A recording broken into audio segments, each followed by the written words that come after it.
વરસાદના સમાચારની સાથે ચોમાસું આવી રહ્યું છે। જી હા, રાજ્યમાં વિધિવત રીતે ચોમાસાનો પ્રારંભ થયો છે। સમય કરતાં 4 દિવસ પહેલા ગુજરાતમાં ચોમાસાનો પ્રારંભ થઈ ગયો છે। વિધિવત રીતે આજે ચોમાસાએ હવે ગુજરાતમાં પધરામણી કરી દીધી છે। હવામાન નિષ્ણાંત પરેશ ગોસ્વામીએ કહ્યું, સમય કરતાં 4 દિવસ પહેલા ગુજરાતમાં ચોમાસાનો પ્રારંભ થઈ ગયો છે। વરસાદની શરૂઆત દક્ષિણ ગુજરાતથી થશે। અંતે આજ રોજ 11 જૂન 2024ના રોજ નૈઋત્યના ચોમાસાનો પ્રવેશ ગુજરાતની અંદર થઈ ચૂક્યો છે। આમ જોવા જઈએ તો ચાલુ વર્ષે એટલે કે 2024ના વર્ષ દરમિયાન ચોમાસું છે તે એના નિયત સમય કરતાં થોડુંક વહેલું ચાલી રહ્યું છે। 19 મે 2024ના રોજ નૈઋત્યનું ચોમાસું આંદામાન નિકોબાર ટાપુ ઉપર નોંધાયું હતું। એ પછી નોર્મલ તારીખ જે 1 જૂન છે, 1 જૂને ચોમાસું છે એ કેરળમાં આવવું જોઈએ, એની જગ્યાએ 29 મેના રોજ મોડી રાત્રે કેરળની અંદર ચોમાસાનો પ્રવેશ થઈ ગયો હતો। એટલે આંદામાન નિકોબાર ટાપુ ઉપર પણ ચોમાસું વહેલું આવ્યું, કેરળની અંદર પણ ચોમાસાનો સમય કરતાં વહેલો પ્રવેશ થયો હતો।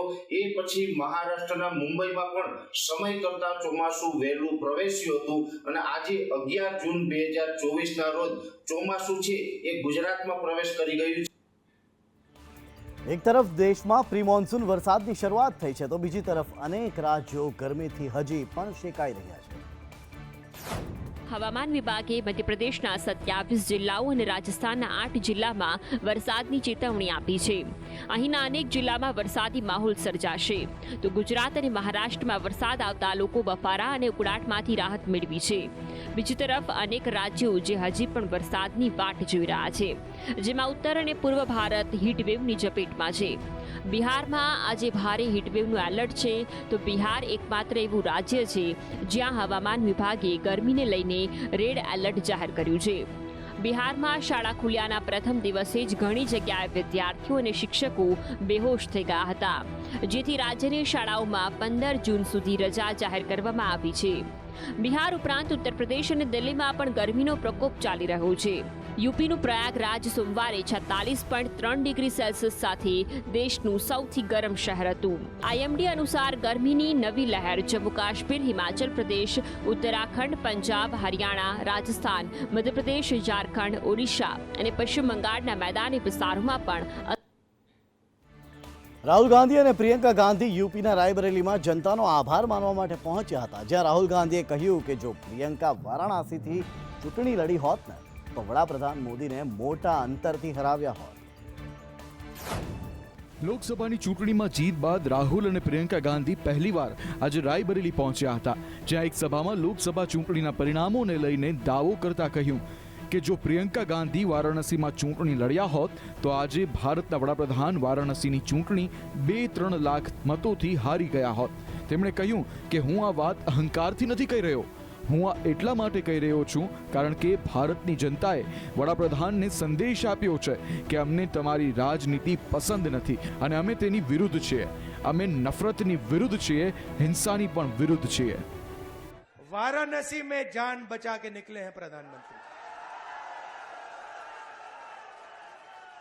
और मैं आपको कहता हूं और बहन से कह रहा हूं, अगर ये लड़ जाती वाराणसी में, अगर ये लड़ गई होती तो आज हिंदुस्तान के प्रधानमंत्री 2-3 लाख वोटों से वाराणसी का चुनाव हार जाता। ઓડિશાના નવા મુખ્યમંત્રી તરીકે મોહન માંઝીનું નામ જાહેર કરવામાં આવ્યું છે। ભુવનેશ્વરમાં મળેલી ભાજપના કેન્દ્રીય નિરીક્ષકો સાથેની બેઠકમાં આ નિર્ણય લેવામાં આવ્યો। ઓડિશાના ભુવનેશ્વરમાં ભાજપના કેન્દ્રીય નિરીક્ષકો અને ભાજપના ધારાસભ્યો સાથેની બેઠકમાં ઓડિશાના નવા મુખ્યમંત્રી તરીકે મોહન ચરણ માંઝીના નામ પર મોહર મારવામાં આવી। કેન્દ્રીય નિરીક્ષકો રાજનાથ સિંહ અને ભૂપેન્દ્ર યાદવ સાથેની બેઠકમાં મુખ્યમંત્રી ઉપરાંત 2 ડેપ્યુટી સીએમના નામની પણ જાહેરાત કરવામાં આવી છે, જેમાં કનક વર્ધન સિંહદેવ અને પ્રભારી પરિદાને ડેપ્યુટી સીએમ હાજર કરવામાં આવ્યા। ઉલ્લેખનીય છે કે મોહન માંઝી ક્યોઝાર વિધાનસભા બેઠકથી 4 વખત ધારાસભ્ય તરીકે ચૂંટાયા છે। તેમણે 2024ની વિધાનસભાની ચૂંટણીમાં બીજેડીના વીણા માઝીને 11,000 કરતાં પણ વધુ મતોથી હરાવીને વિજય મેળવ્યો હતો। આ સિવાય ડેપ્યુટી સીએમ તરીકે પસંદગી પામેલા કનક વર્ધન સિંહદેવ પટનાગઢ અને પ્રભાવિત પરિદા નિમાપરાથી ધારાસભ્ય છે। ઓડિશાના નવા મુખ્યમંત્રી તરીકે પસંદગી પામનાર મોહન માઝીએ ગ્રેજ્યુએટ સુધીનો અભ્યાસ કરેલો છે. ચૂંટણી પંચને આપેલા સોગંદનામામાં તેમની પાસે સથાવર અને જંગમ મિલકત મળીને કુલ 1,97,00,000ની સંપત્તિ છે.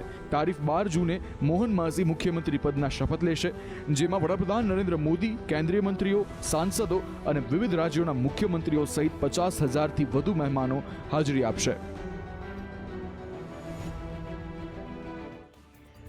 ચંદ્રબાબુ નાયડુ આંધ્રપ્રદેશના મુખ્યમંત્રી તરીકે 12 જૂને સવારે 11:27 વિજયવાડાના ગન્નાવરમ એરપોર્ટ નજીક કેસરપલ્લી આઈટી પાર્કમાં શપથ લેશે.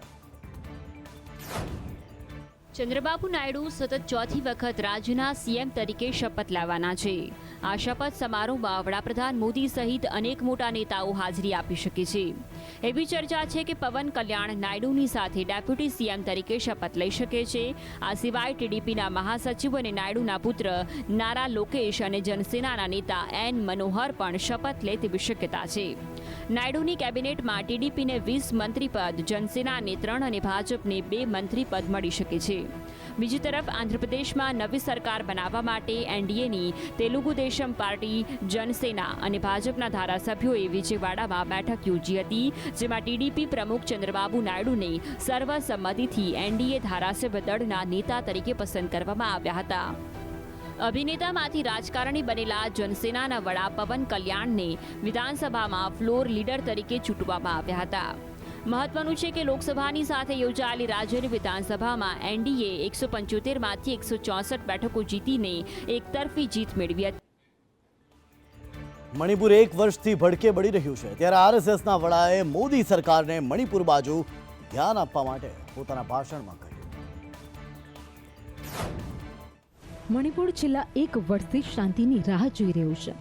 10 વર્ષ શાંતિ હતી ત્યારે ગન કલ્ચર ખતમ થઈ ગયું હોય તેવું લાગી રહ્યું હતું. સરકારે મણિપુરની સ્થિતિ બાબતે તાકીદ વિચારણા કરવાની હવે જરૂર છે. સરકારે ચૂંટણીમાંથી પરવારી દેશની સમસ્યા ઉપર ધ્યાન આપવાની જરૂર છે, તેમ રાષ્ટ્રીય સ્વયંસેવક સંઘના વડા મોહન ભાગવતે નાગપુરમાં રેશિન બાગ ખાતે યોજાયેલા કાર્યકર્તા વિકાસ વર્ગ દ્વિતીયમાં ભાગ લઈ રહેલા તાલીમાર્થીઓને સંબોધન કર્યું હતું, જેમાં તેમણે આ નિવેદન આપ્યું હતું. સંઘના વડાએ એ પણ કહ્યું, ચૂંટણી એ લોકશાહીમાં સર્વસંમતિ સાધવાની આવશ્યક પ્રક્રિયા છે અને સંસદમાં બંને પક્ષોને સ્થાન છે. ચૂંટણી પ્રચાર દરમિયાન એકબીજાની આકરી ટીકાઓ કરવાની, ટેકનોલોજીનો દુરુપયોગ કરવાની અને ખોટી માહિતી ફેલાવવાની મથરાવટીની તેમણે પણ ટીકા કરી હતી. તેમણે ઉમેર્યું કે ચૂંટણી પ્રચાર દરમિયાન કોઈએ અપપ્રચારથી દૂર રહેવાની દરકાર કરી નહોતી, જેના કારણે બંને જૂથો વચ્ચે ગજગ્રાહ વકર્યો હતો અને તેમાં સંઘ જેવા સંગઠનને પણ ઘસડવામાં આવ્યું હતું. ખાતાની ફાળવણી બાદ આજે મંત્રીઓએ વિધિવત રીતે પોતાનો ચાર્જ સંભાળ્યો. 4 દિવસ સુધી પોતાના કાર્યાલય પર રહીને જ આ તમામ કામ કરશે. મોટાભાગના મંત્રીઓએ ખાતાની ફાળવણીના બીજા જ દિવસે એટલે કે આજે જ ચાર્જ સંભાળી લીધો, જેમાં વિદેશ મંત્રી એસ જયશંકરે ચાર્જ સંભાળ્યો. ચાર્જ સંભાળતાની સાથે જ એસ જયશંકરે કહ્યું, કોઈપણ દેશમાં કોઈપણ સરકાર, ખાસ કરીને લોકશાહી માટે સતત 3જી વખત ચૂંટાઈ આવી એ મોટી વાત છે. ભાજપ અધ્યક્ષ જેપી નડ્ડાએ સ્વાસ્થ્ય મંત્રાલયનો ચાર્જ સંભાળ્યો. અમિત શાહે કેન્દ્રીય ગૃહમંત્રી તરીકે પોતાનો ચાર્જ સંભાળ્યો. કેન્દ્રીય આવાસ અને શહેરી વિકાસ અને ઉર્જા મંત્રી તરીકે મનોહરલાલ ખટ્ટર અને ગિરિરાજસિંહે ટેક્સટાઇલ પ્રધાન તરીકે પોતાનો ચાર્જ સંભાળી લીધો છે. જ્યારે અર્જુન મેઘવાલે પોર્ટફોલિયોની ફાળવણી કરતા જ કાયદા મંત્રાલયનો ચાર્જ સંભાળ્યો. કેન્દ્રીય મંત્રી ચિરાગ પાસવાને નવી કેબિનેટમાં ફૂડ પ્રોસેસિંગ ઉદ્યોગ મંત્રી તરીકેનો ચાર્જ સંભાળ્યો. ચિરાગ પાસવાન પરિવારના સભ્યો સાથે મંત્રાલય પહોંચ્યા હતા અને ચાર્જ સંભાળ્યો હતો. રેલવે મંત્રી તરીકે અશ્વિની વૈષ્ણવે ચાર્જ સંભાળ્યો. પેટ્રોલિયમ મંત્રી તરીકે હરદીપ પુરીએ ચાર્જ સંભાળ્યો. જ્યારે કેરળના પ્રથમ બીજેપી સાંસદ સુરેશ ગોપીએ પર્યટન રાજ્યમંત્રી તરીકે ચાર્જ સંભાળ્યો. ગુજરાતમાં નવા ચૂંટાયેલા 5 ધારાસભ્યોની આજે શપથવિધિ થઈ. વિધાનસભા અધ્યક્ષ શંકર ચૌધરીએ 5 ધારાસભ્યોને શપથ લેવડાવ્યા. લોકસભાની ચૂંટણી સાથે ગુજરાત વિધાનસભાની પેટા ચૂંટણી યોજાઈ હતી. માણાવદર, પોરબંદર, વિજાપુર, વાઘોડિયા અને ખંભાત બેઠક પર પેટા ચૂંટણી યોજાઈ. આ 5 બેઠકો પર ભાજપે જીત મેળવી છે, ત્યારે આ 5 ચૂંટાયેલા સભ્યો ધારાસભ્ય પદના શપથ ગ્રહણ કર્યા છે. આપને જણાવી દઈએ કે આ 5 ચૂંટાયેલા સભ્યોમાંથી 4 કોંગ્રેસમાંથી રાજીનામું આપીને ભાજપમાં જોડાયા છે.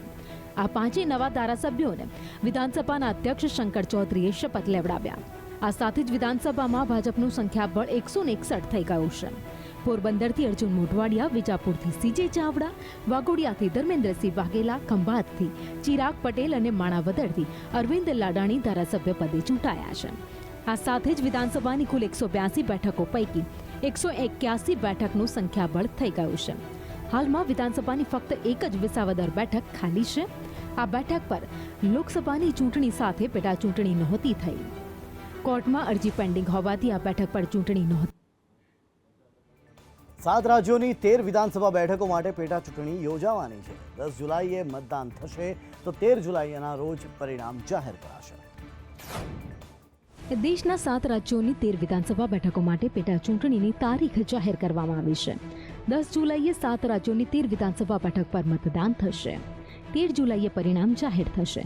ચૂંટણી પંચના જણાવ્યા મુજબ તમિલનાડુ, મધ્યપ્રદેશ, પંજાબ, બિહારની 1, ઉત્તરાખંડની 2, હિમાચલ પ્રદેશની 3 અને પશ્ચિમ બંગાળની 4 બેઠકો પર 10મી જુલાઈએ મતદાન યોજાશે.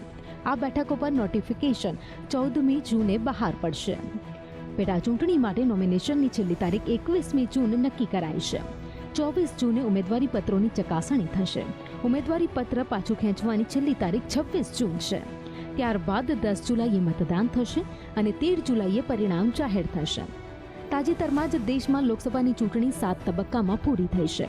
ઉલ્લેખનીય છે કે દેશમાં 543 બેઠક પર ચૂંટણી યોજાઈ હતી, જેના પરિણામો મુજબ ભાજપ બહુમતીનો આંકડો પાર નથી કરી શકે. ભાજપે 240 બેઠકો જીતતા તેણે એનડીએના સાથી પક્ષોના સહયોગથી સરકાર બનાવી છે. બિહારના પૂર્ણિયાના અપક્ષ સાંસદ પપ્પુ યાદવ સામે ચૂંટણી જીત્યાના 6 દિવસમાં જ ફર્નિચરના વેપારી તરફથી 1 કરોડની ખંડણીનો આરોપ લગાવાયો છે. બિહારના પૂર્ણિયાથી અપક્ષ ચૂંટણી જીતનાર પપ્પુ યાદવ સામે ચૂંટણી જીત્યાના 6 દિવસ બાદ જ કેસ નોંધવામાં આવ્યો છે. પૂર્ણિયાના એક મોટા ફર્નિચર વેપારીએ પપ્પુ યાદવ પર 1 કરોડ રૂપિયાની ખંડણી માંગવાનો આરોપ લગાવ્યો છે. પૂર્ણિયા પોલીસના જણાવ્યા અનુસાર પીડિત વેપારીએ ફરિયાદમાં જણાવ્યું છે કે 4 જૂને મતગણતરીના દિવસે પપ્પુ યાદવે તેને પોતાના ઘરે બોલાવીને રૂપિયા 1 કરોડ આપવાનું કહ્યું હતું. આ બાદ પોલીસે ફરિયાદ નોંધીને આગળની તપાસ હાથ ધરી છે. તો અપક્ષ સાંસદ પપ્પુ યાદવે પણ આ બાબતે પોતાનો જવાબ આપ્યો છે. પપ્પુ યાદવે પોતાની સામે કેસ નોંધાતા કહ્યું છે કે દેશની તેમજ રાજ્યની રાજનીતિમાં મારા વધતા પ્રભાવ અને સામાન્ય લોકોના વધતા સ્નેહથી નારાજ થયેલા લોકોએ પૂર્ણિયામાં ષડયંત્ર રચ્યું છે. સુપ્રીમ કોર્ટ હેઠળ આ બાબતની નિષ્પક્ષ તપાસ થવી જોઈએ. બીજી તરફ પૂર્ણિયાના પીડિત ફર્નિચર વેપારીએ પોલીસને એમ પણ જણાવ્યું છે કે પપ્પુ યાદવે પૈસા માંગવાની સાથે ધમકી પણ આપી છે. જો તેમને પૈસા નહીં મળે તો તેને જાનથી મારી નાખશે. ફર્નિચરના વેપારીએ કરેલી ફરિયાદ બાદ પપ્પુ યાદવ અને તેમના નજીક મનાતા અમિત યાદવ વિરુદ્ધ મુફસ્સિલ પોલીસ સ્ટેશનમાં કેસ નોંધવામાં. નીટ પરીક્ષામાં ગેરરીતિના મામલે સુપ્રીમ કોર્ટે કાઉન્સેલિંગ અને પુનઃપરીક્ષા પર સ્ટે આપવાનો ઇનકાર છે. નીટ પરીક્ષાને લઈને એનટીએ વિરુદ્ધ સુપ્રીમ કોર્ટમાં અરજીઓ કરવામાં આવી હતી. જે અરજીઓ પર સુપ્રીમ કોર્ટમાં સુનાવણી હાથ ધરવામાં આવી. સુપ્રીમ કોર્ટે કાઉન્સેલિંગ અને પુનઃ પરીક્ષા પર સ્ટે આપવાનો ઇનકાર કર્યો છે. આગામી સુનાવણીમાં એનટીએની બાજુ પણ સાંભળવામાં આવશે તેવું સુપ્રીમ કોર્ટે કહ્યું. નીટ કાઉન્સેલિંગ રોકવા અને 1563 વિદ્યાર્થીઓને ગ્રેસ માર્ક્સ આપવાને પડકારતી 2 અરજીઓ કોર્ટમાં દાખલ કરવામાં આવી હતી, જેમાં પરીક્ષા રદ કરવા અને એસઆઈટી તપાસ કરાવવાની માંગ કરવામાં આવી હતી. જો કે સુપ્રીમ કોર્ટે નીટ કાઉન્સેલિંગ પર પ્રતિબંધ મૂકવાની અરજીને ફગાવી દીધી છે. પરિણામમાં ગોટાળાના મામલાની સુનાવણી કરી રહેલી સુપ્રીમ કોર્ટની બેન્ચે કાઉન્સેલિંગ પર સ્ટે મૂકવાનો ઇનકાર કર્યો હતો. સુપ્રીમ કોર્ટે પરીક્ષાનું સંચાલન કરતી સંસ્થા નેશનલ ટેસ્ટિંગ એજન્સીને કહ્યું કે નીટ યુજીની પવિત્રતાને અસર થઈ છે, જેથી એનટીએ તેનો જવાબ આપે. જસ્ટિસ વિક્રમનાથ અને અસાનુદ્દીન અમાનુલ્લાની વેકેશન બેન્ચે આ કેસની સુનાવણી કરી હતી. હવે આ કેસની આગામી સુનાવણી 8મી જુલાઈએ થશે. રાજકોટ અગ્નિકાંડમાં એસઆઈટી ઢીલી તપાસ કરતું હોય તેવું લાગી રહ્યું છે, કારણ કે ઘટનાના આટલા દિવસ બાદ પણ સુભાષ ત્રિવેદી બોલ્યા કે નિવેદનો લઈને તપાસ કરી રહ્યા છે. રાજકોટ અગ્નિકાંડને આટલા દિવસ વીતી ગયા, તેમ છતાં પણ હજુ તપાસ હતી ત્યાંની ત્યાં જ છે. સરકારે તો કહ્યું કે એસઆઈટીની રચના કરવામાં આવી છે અને તે ઝડપથી કાર્યવાહી કરી રહ્યું છે, પરંતુ જ્યારે એસઆઈટીના વડા સુભાષ ત્રિવેદી મીડિયા સામે આવે છે અને બોલે છે ત્યારે એવું લાગે છે કે તપાસના નામે માત્ર વાતો થઈ રહી છે. તપાસમાં એસઆઈટીની ઢીલી નીતિ હોય તેવું ક્યાંક જોવા મળ્યું. જે વ્યક્તિઓના મોત થયા છે દુઃખદ, જેમના પરિવારે એમના વ્યક્તિઓને ગુમાવ્યા છે, એની પૂરી સંવેદના અમારી છે. અને એના માટે આ ઘણા વિશાળ ફલક પર વિસ્તરેલી તપાસ છે, જેમાં અલગ અલગ એજન્સીઓ સંકળાયેલી છે. એટલા માટે આની તપાસ ખૂબ જ ઊંડાણથી કરવી પડે, કારણ કે તમે ઊંડાણથી તપાસ કરો તો જ દોષિત દંડાય અને કોઈ નિર્દોષ માણસ આનો ભોગ. રાજકોટ ગેમ ઝોન અગ્નિકાંડ મામલે મહાપાલિકાના ત્રીજા અધિકારી સામે પણ કાર્યવાહી થઈ છે, જેમાં ડેપ્યુટી ફાયર ઓફિસર ભીખા ઠેબાને સસ્પેન્ડ કરાયા છે. બીજે ઠેબાની એસીબી દ્વારા ધરપકડ કરવામાં આવી છે. Rajkot deputy fire officer Bhikha Theba jail હવાલે કરાયા છે. તેમાં એસીબી દ્વારા સતત 3 દિવસ પૂછપરછ કરવામાં આવી છે અને 3 દિવસના રિમાન્ડ પૂર્ણ થતાં જ ભીખા ઠેબા જેલ હવાલે કરવામાં આવ્યા છે. એસીબીના અધિકારીઓ દ્વારા 3 દિવસ પૂછપરછ બાદ આવક કરતાં વધારે સંપત્તિ બહાર આવી હતી. એસીબીમાં ગુનો નોંધાયા બાદ મહાનગરપાલિકા કમિશનરે ભીખાને સસ્પેન્ડ કર્યા છે. ભ્રષ્ટ અધિકારી પાસેથી 67.27% વધુ અપ્રમાણસરની મિલકતો બહાર આવી હતી. ત્યારે અપ્રમાણસર મિલકતનો ગુનો ડેપ્યુટી ફાયર ઓફિસર બીજે ઠેબા સામે નોંધાયો છે. અત્યાર સુધીમાં કુલ 10 અધિકારીઓ સામે જ્યારે પગલાં લેવામાં આવ્યા છે, જેમાંથી 3 અધિકારી પોલીસ કસ્ટડીમાં જતા મનપા દ્વારા તેમની સામે કાર્યવાહી કરવામાં આવી છે, જ્યારે બાકીના 7 અધિકારી સામે સરકાર દ્વારા કાર્યવાહી હાથ ધરવામાં આવી છે. સામાન્ય જનતાના માથે વધુ 2 મોંઘવારીના માર આવ્યા છે. એક તો શાકભાજીના ભાવમાં ધરખમ વધારો થયો છે, બીજું કે અમૂલે દૂધ બાદ હવે દહીંના ભાવમાં પણ વધારો કરી નાખ્યો છે. ચૂંટણી પૂરી થઈ, સરકાર રચાઈ ગઈ, પણ મોંઘવારી ત્યાંની ત્યાં જ રહી, સામાન્ય જનતા ત્યાં જ રહી. ન માત્ર દૂધ, પણ હવે તો શાકભાજી, તેલ, કઠોળ, દહીં, પનીર, તમામ વસ્તુઓની કિંમતમાં ધરખમ વધારો થયો છે. અને આ તમામમાં સામાન્ય અને મધ્યમ વર્ગ પીસાઈ રહ્યો છે. શાકભાજીના ભાવ જે પહેલા 20 થી 30 રૂપિયા પ્રતિ કિલો હતા, તેમાં અત્યારે 2 ગણા ચૂકવવા પડી રહ્યા છે. ટામેટા, ડુંગળી, બટાકા, કોબીજ, ફ્લાવર, મરચા જેના ભાવ 60 થી 80 રૂપિયા કિલોએ પહોંચી ગયા છે. ગરીબ જનતાએ તો શું ખાવું એ જ હવે વિચારવું પડશે, કારણ કે ન માત્ર શાકભાજી પરંતુ તેલ, દાળ, ચોખા હોય કે પછી લોટ, તમામ વસ્તુઓના ભાવ વધ્યા છે. બીજી બાજુ આવક જનતાની વધવાનું નામ નથી લેતી. આજ રોજ અમૂલ દહીંના ભાવમાં પણ ₹1 થી લઈ અને 10 રૂપિયાનો વધારો કરવામાં આવ્યો છે. આગામી સમયમાં એ દિવસ પણ દૂર નથી કે અમૂલ છાશના ભાવમાં પણ વધારો કરી શકે.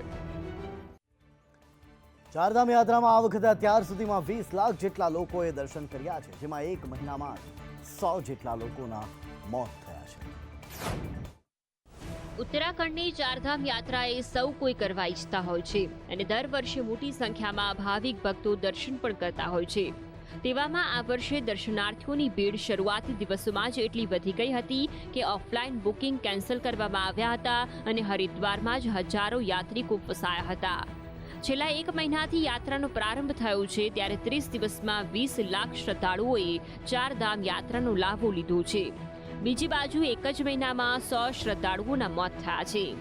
ગત વખતે યાત્રાના પૂરા 6 મહિના દરમિયાન 243 મોત થયા હતા. આ વખતે 1 મહિનામાં તેનાથી અડધા મોત થઈ ચૂક્યા છે. અંદાજે 32 મૃતક 25 થી 45 વર્ષના છે, બાકીના તેનાથી મોટા છે. સ્ટેટ ઇમરજન્સી ઓપરેશનલ સેન્ટર અનુસાર સૌથી વધુ 49 મોત કેદારનાથ માર્ગ પર થયા છે. બદ્રીનાથ યમનોત્રીમાં અનુક્રમે 22 તો ગંગોત્રીમાં 7 શ્રદ્ધાળુઓના મોત થયા છે. દરેકના મોતનું એક જ કારણ હાર્ટ એટેક રહ્યું છે. બુલેટિનમાં આગળ વાત કરીએ તો ભારતના પ્રથમ સૌર મિશન આદિત્ય L1 એ સૂર્યની કેટલીક તસવીરો કેપ્ચર કરી છે, જેને ઇસરોએ જાહેર કરી છે. ઇસરોએ એક્સ પોસ્ટ પર લખ્યું છે કે સોલર અલ્ટ્રાવાયોલેટ ઇમેજિંગ ટેલિસ્કોપ અને વિઝિબલ એમિશન લાઇન કોરોનાગ્રાફે મે 2024 દરમિયાન સૌર એક્ટિવિટીઝને કેપ્ચર કરી છે. ઇસરોએ એ પણ લખ્યું છે કે આદિત્ય L1ના પેલોડે કોરોનલ માસ ઇજેક્શન સાથે સંકળાયેલા ઘણા એક્સ ક્લાસ અને એમ ક્લાસ ફ્લેર્સને કેપ્ચર કર્યા છે. આ તસવીરો મે 2024માં આવેલા સૌર વાવાઝોડાની છે, જેને આદિત્ય L1 અવકાશયાન પર લગાવેલા 2 ઓનબોર્ડ રિમોટ સેન્સિંગ સાધનો દ્વારા લેવામાં આવી હતી. આ એ જ સૌર વાવાઝોડું હતું જેના કારણે ભારતમાં લદ્દાખ સહિત વિશ્વના ઘણા ભાગોમાં આકાશ અનોખા પ્રકાશથી લાલ થઈ ગયું હતું. આ ફોટા સનસ્પોટ્સ, અંબ્રા, પેનબ્રા અને પ્લેજની ચમક દર્શાવે છે. ઇસરો કહે છે કે આનાથી ખગોળ ભૌતિક શાસ્ત્રીઓ સૌર જ્વાળાઓ, તેમના ઉર્જા વિતરણ, સનસ્પોટ્સ, વિશાળ તરંગ લંબાઈમાં યુવી રેડિયેશન અને લાંબા ગાળાની સૌર વિવિધતાના અભ્યાસમાં મદદ કરશે. નાસાના અવકાશયાન ISS પર સુપરબગનો ખતરો તોળાઈ રહ્યો છે, જેથી ભારતીય મૂળના સુનિતા વિલિયમ્સ અને તેના સાથીદારો માટે સમસ્યાઓ વધી શકે છે. નાસાની ભારતીય મૂળની અવકાશયાત્રી સુનિતા વિલિયમ્સ અને તેમના સાથીદાર વિલ્મોરે બોઈંગના સ્ટારલાઇન અવકાશયાનને ઇન્ટરનેશનલ સ્પેસ સ્ટેશન એટલે કે ISS સાથે સફળતાપૂર્વક ડોક કર્યું. આ સફળતા બાદ સુનિતા વિલિયમ્સ અને તેના ક્રૂના 8 સભ્યો માટે નવી સમસ્યા ઊભી થઈ છે. ખરેખર ISS ની અંદર સુપરબગનો ખતરો તોળાઈ રહ્યો છે. વૈજ્ઞાનિકોને એન્ટરબેક્ટર બ્યુગાન્ડેન્સિસ નામની મલ્ટી ડ્રગ રેઝિસ્ટન્ટ બેક્ટેરિયા મળી આવ્યા છે, જે ISSના બંધ વાતાવરણમાં વિકસિત થવાથી વધુ અસરકારક બન્યા છે. તે મલ્ટી ડ્રગ રેઝિસ્ટન્ટ બેક્ટેરિયા છે, તેથી તેનું નામ સુપરબગ છે. આ બેક્ટેરિયા શ્વસન તંત્રને ચેપ લગાડે છે. સુનિતા વિલિયમ્સ અને તેના સાથીદારો 6 જૂને નવા બોઈંગ સ્ટારલાઇન અવકાશયાનમાં બેસીને ISS પહોંચ્યા. વિલિયમ્સ અને વિલ્મોર સ્ટેશન પર રહેતા 7 લોકો સાથે લગભગ 1 સપ્તાહ પસાર કરશે. આ સમય દરમિયાન તે અવકાશમાં રહીને વિવિધ પરીક્ષણોમાં મદદ કરશે અને વૈજ્ઞાનિક પ્રયોગો કરશે. તેમને જણાવી દઈએ કે 7 અન્ય ક્રૂ મેમ્બર પહેલેથી જ ISS પર રહે છે. દક્ષિણ કોરિયાએ પાડોશી દેશ ઉત્તર કોરિયાની સરહદ નજીક ગોળીબાર કર્યો, જ્યારે ઉત્તર કોરિયાના સૈનિકો દક્ષિણ કોરિયાની સરહદમાં 50 મીટર અંદર ઘૂસી ગયા. વાસ્તવમાં ઉત્તર કોરિયાના લગભગ 20 થી 30 સૈનિકોએ ડિમિલિટરાઇઝ્ડ ઝોન એટલે કે DMZ-માં બંને દેશોની સરહદ પાર કરી હતી. આ પછી દક્ષિણ કોરિયાની સેનાએ તેમને ચેતવણી આપવા માટે ગોળીબાર કર્યો. આ ઘટના રવિવારે બપોરે બની હતી, જેની વિગતો હવે સામે આવી રહી છે. રિપોર્ટ અનુસાર ફાયરિંગ બાદ ઉત્તર કોરિયાના સૈનિકો પોતાના દેશમાં પરત ફર્યા છે. દક્ષિણ કોરિયાના જોઈન્ટ ચીફ ઓફ સ્ટાફે કહ્યું કે ઉત્તર કોરિયાના સૈનિકો પાસે બાંધકામના સાધનો છે. તેઓ દક્ષિણ કોરિયાની સરહદના 50 મીટરની અંદર આવી ગયા હતા. હજુ સુધી આ મામલે ઉત્તર કોરિયા તરફથી કોઈ નિવેદન આવ્યું નથી. દક્ષિણ કોરિયાની સેનાએ તપાસ બાદ એવી શક્યતા વ્યક્ત કરી છે કે ઉત્તર કોરિયાના સૈનિકો અજાણતામાં સરહદ પાર કરી ગયા હતા. વાસ્તવમાં બંને દેશોની સરહદને વિભાજિત કરતી રેખા સ્પષ્ટ રીતે હસ્તાક્ષરિત નથી, જેના કારણે છેતરપિંડી થવાની સંભાવના છે. ઉત્તર અને દક્ષિણ કોરિયા વચ્ચેની DMZ એ વિશ્વની સૌથી વધુ તૈનાત સરહદ છે. આંકડાઓ અનુસાર સરહદ અને તેની આસપાસ 20 લાખ ખાણો નાખવામાં આવી છે. આ સિવાય સરહદની બંને તરફ ફાંટાળા તારની વાડ છે, જેથી ટેન્કોની જાળી અને લડાયક સૈનિકો પણ તૈનાત છે. ભારતનો વારસો અને ભારતની સંસ્કૃતિનું પ્રતિબિંબ એવી ભારતની 500 વર્ષ જૂની કાંસ્ય પ્રતિમા ભારતને બ્રિટનની ઓક્સફોર્ડ યુનિવર્સિટી પરત કરવા જઈ રહી છે.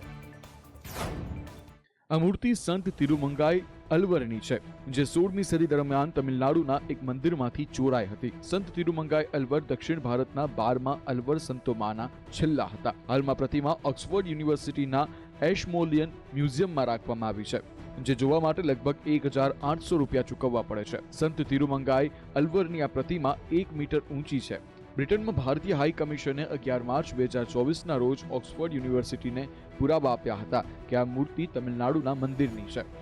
આ પછી ઓક્સફોર્ડ યુનિવર્સિટીએ કહ્યું છે કે તપાસ બાદ તેને ભારત પરત કરવામાં આવશે. હવે આ પ્રતિમા ચેરિટી કમિશન સમક્ષ મૂકવામાં આવશે, જે તેના પર અંતિમ નિર્ણય લેશે. ઓક્સફોર્ડ યુનિવર્સિટીના એશમોલિયન મ્યુઝિયમે જણાવ્યું હતું કે એક વિદ્વાને વર્ષ 1957માં પુડ્ડુચેરીની ફ્રેન્ચ સંસ્થામાં એક ફોટોગ્રાફ મળ્યો હતો. આ તસવીરમાં આ જ મૂર્તિ તમિલનાડુના શ્રી સૌંદરરાજ પેરુલમ મંદિરમાં રાખવામાં આવી હતી, જે હાલમાં લંડનમાં છે. ત્યાર પછી આ મૂર્તિની ચોરી 1960ની આસપાસ થઈ હોવાની આશંકા વ્યક્ત કરવામાં આવી હતી.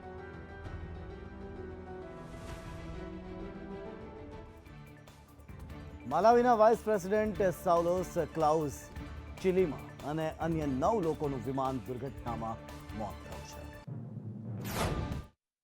માલાવીના રાષ્ટ્રપતિએ આ માહિતી આપી છે. જ્યારે તમને જણાવી દઈએ કે ઉપરાષ્ટ્રપતિ સાઉલોસ ક્લાઉસ ચિલીમાં અને અન્ય 9 લોકોને લઈને જતું પ્લેન ગાયબ થવાના સમાચાર સામે આવ્યા હતા. વિમાન અચાનક રડાર પરથી ગાયબ થઈ ગયું હોવાનો અહેવાલ પણ સામે આવ્યો હતો. આ પછી એરફોર્સ અધિકારીઓએ એરક્રાફ્ટનો સંપર્ક કરવાના ઘણા પ્રયાસો કર્યા, પરંતુ તેને શોધવામાં નિષ્ફળ રહ્યા. હવે સમાચાર સામે આવ્યા છે કે આ ભયાનક અકસ્માતમાં ઉપરાષ્ટ્રપતિ અને અન્ય 9 લોકોના મોત થયા છે. વિમાને રાજધાની લિલોંગવેથી સ્થાનિક સમય મુજબ સવારે 9:17 ઉડાન ભરી હતી. આ પછી પ્લેન અચાનક રડારથી ગાયબ થઈ ગયું. આ પછી રાષ્ટ્રપતિએ સુરક્ષા દળોને વિમાન શોધવા માટે તાત્કાલિક શોધ અને બચાવ અભિયાન શરૂ કરવાનો આદેશ આપ્યો હતો. સર્ચ ઓપરેશન પછી જાણવા મળ્યું કે પ્લેન એક ભયાનક દુર્ઘટનાનો શિકાર બન્યું હતું. આ દુર્ઘટનામાં ઉપરાષ્ટ્રપતિ, ચીલીમાં અને વિમાનમાં સવાર અન્ય 9 લોકોના પણ મોત થયા હતા. થોડા દિવસો પહેલા ઈરાનના દિવંગત રાષ્ટ્રપતિ ઇબ્રાહિમ રઈસીનું પણ વિમાન ગુમ થઈ ગયું હતું. બાદમાં સમાચાર આવ્યા કે તેમનું પ્લેન ક્રેશ થયું હતું અને તેમનું મૃત્યુ થયું હતું.